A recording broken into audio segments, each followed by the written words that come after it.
Per l'ultima giornata del girone d'andata del campionato di Serie B femminile, il Calcio Padova ospita Ferrara con l'obiettivo di ritornare a una vittoria che manca da più di un mese, visto che il 2016 è iniziato in maniera molto negativa per le ragazze di Michele Mafficini, che hanno raccolto 3 sconfitte consecutive senza segnare nemmeno un gol. L'occasione migliore però può essere proprio questa, il confronto con le emiliane, penultime in classifica, soli 4 punti. Emiliane che però cominciano meglio, colpiscono anche un palo prima che il Padova si desti e vada vicino al gol al 9° minuto, questo tiro cross di Dal Bianco sul quale non interviene nessuno, ma sono le prove generali per il gol che arriva al quarto d'ora. Splendida questa discesa sulla sinistra di Favero che mette in mezzo per Lancellotti, che segna così l'1-0 e spezza anche la maledizione del gol biancoscudato, visto che il Padova era secco da quasi 300 minuti, ma segnato l'1-0 il Padova scaccia anche le paure, va vicino al 2-0 con questa punizione di Saggion che termina alta. Attenzione però a quello che succede al 34esimo, perché c'è una rete stupenda di Elisa Dal Bianco, rivediamo la sua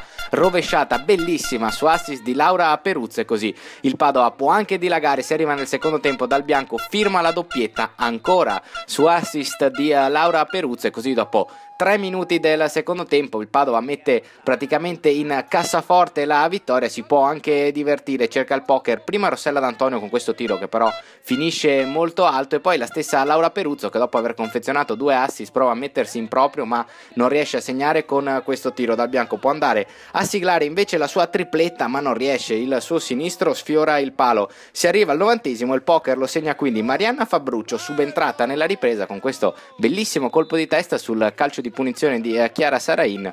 Beffa così il portiere, sigla il 4-0 che per il Padova vale la 4ª vittoria stagionale. Le biancoscudate restano così al 9° posto in classifica, salgono a 14 punti sempre in coabitazione con il Marcon, ma adesso inizia il girone di ritorno che deve essere per le biancoscudate il girone di riscatto. Si comincia domenica prossima quando il Padova farà visita al Clarenzia Trento.